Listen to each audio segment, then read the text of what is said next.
E agora a última fronteira, Miguel Gonçalves, viva, bom dia, vamos começar aí mais exoplanetas, obviamente, mas há um mistério de Júpiter que já leva 50 anos, está resolvido ou não?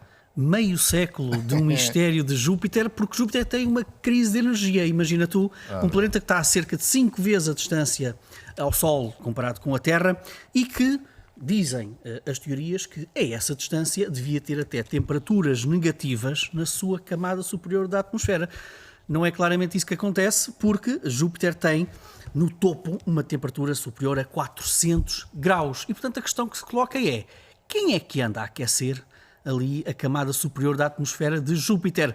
Durante muito tempo especulou-se que será que as auroras, que nós também vemos em Júpiter, e as auroras é quando nós temos partículas energéticas carregadas eletricamente, que fazem uma montanha russa e colidem também com as partículas da atmosfera dos planetas. Acontece no nosso planeta, acontece também em Júpiter, e durante muito tempo pensou-se, será que tem a ver com as auroras? Pois bem, olha, agora juntou-se uma armada de observatórios, quer terrestres, quer espaciais. Olha, estamos a falar nomeadamente do observatório Keck, do satélite ISAKI e da sonda espacial Juno, que está neste momento em Júpiter. Juntaram-se os três numa investigação para, então, vamos tentar descobrir, será que a aurora tem mesmo alguma coisa a ver com isto?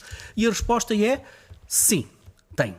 Júpiter tem das auroras mais poderosas do sistema solar, não só porque tem, de facto, uma atmosfera muitíssimo irrequieta do ponto de vista do seu campo magnético, mas também, Daniel, porque tem ali ao lado uma lua, Io, que é a lua mais vulcânica que nós conhecemos, é o local mais vulcânico que nós conhecemos, que expele também muita dessa matéria e contribui também para a atividade eletromagnética de Júpiter.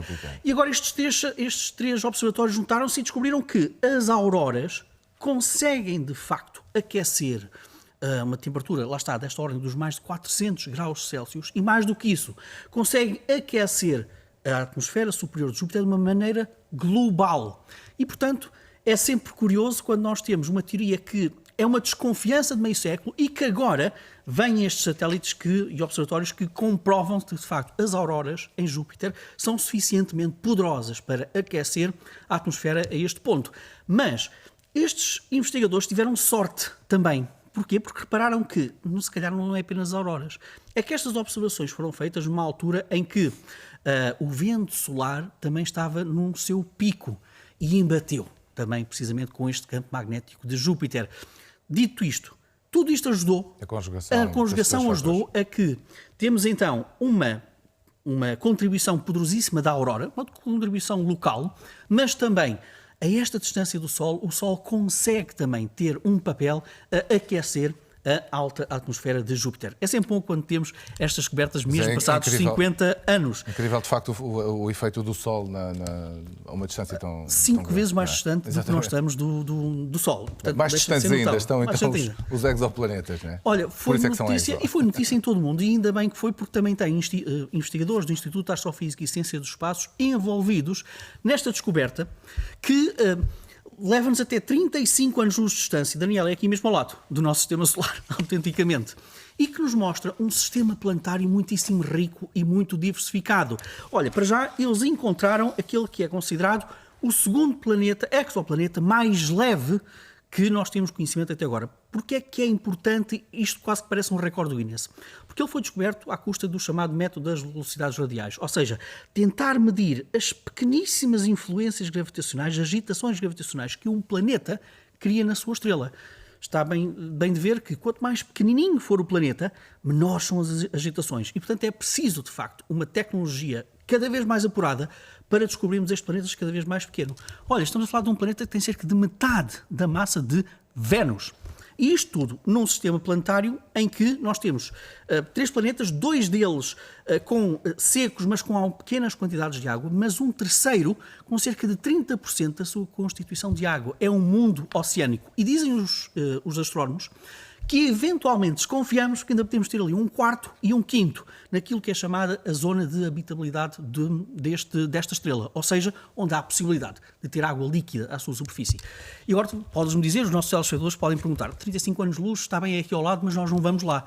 Nós não vamos lá. Mas porquê é que estas descobertas são cada vez mais importantes, Daniel? Porque nós vivemos uma época de transição em que estamos a passar para telescópios e instrumentação cada vez mais apurada, de segunda geração, nomeadamente o James Webb, o sucessor do Hubble, e encontrar estes exoplanetas perto de nós, com estas quantidades de água, vai fazer com que estes telescópios de nova geração consigam tentar encontrar bioassinaturas das suas atmosferas, perceber se de facto temos ou não ali características biológicas nas suas atmosferas e, portanto, independentemente da distância, é bom nós termos esta descoberta de exoplanetas cada vez mais curiosos e com estas quantidades de água.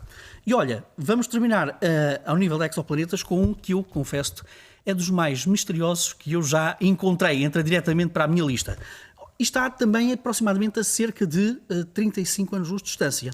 E olha, é um exoplaneta que nós vamos ver, este que nós estamos a ver no canto superior esquerdo, naquele pontozinho vermelho, isto é luz infravermelha. Infravermelha, não é visível, é infravermelha. E é aquele no canto superior esquerdo.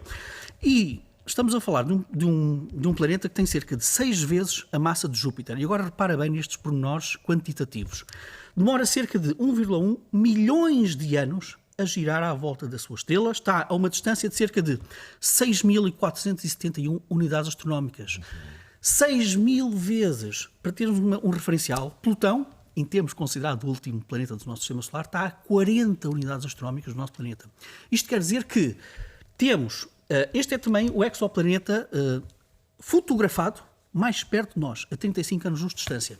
Estamos a falar então de um exoplaneta com 6 vezes a massa de Júpiter, que é o segundo mais distante da sua estrela e é um dos que tem a energia de ligação gravitacional mais pequenina, um dos mais pequenininhos que nós conhecemos. Ou seja, se estivesse um bocadinho mais afastado, provavelmente não estaria a orbitar aquela estrela. E mais interessante, do meu ponto de vista, temperatura de cerca de 173 graus. Mesmo àquela distância, tem uma temperatura de 173 graus, o que leva os astrónomos a pensar que este planeta não teve um parto semelhante, olha, aos planetas do nosso próprio sistema solar que foram ao longo do tempo agregando material e crescendo à custa dessa agregação de material. Não. Este planeta provavelmente teve um parto muito parecido com as próprias estrelas, ou seja, com um colapso de matéria, fez com que seja um nascimento um bocadinho mais quente e, portanto, não deixa de ser absolutamente notável a diversidade de exoplanetas que nós conseguimos encontrar. Ora, e a seguir para um mistério ainda, também outro já agora, uma longa faixa de brilho na Via Láctea que ainda é discutível, a origem. Nós temos uma neblina, digamos assim, de fotões de raios gama, de energia gama, portanto energia muito, muito energética, que nós sabemos como é que aparece essa energia gama, ou seja, quando nós temos prótons ou núcleos atómicos de grande velocidade a chocar no meio entre as estrelas, isso tem como subproduto, esse choque, a radiação gama, mas também neutrinos. Ora, esta radiação é muito difusa, nós não sabemos a origem, mas sabemos que devia dar origem a gamas, a raios gama e neutrinos. E a pergunta que se coloca é, nós vemos os gamas, mas onde é que estão os neutrinos? É que os nossos detectores aqui na Terra não encontram a mesma quantidade de neutrinos que era proporcional a esta enorme quantidade de raios gama. Pois é, e agora os astrónomos encontraram aqui uma possível explicação.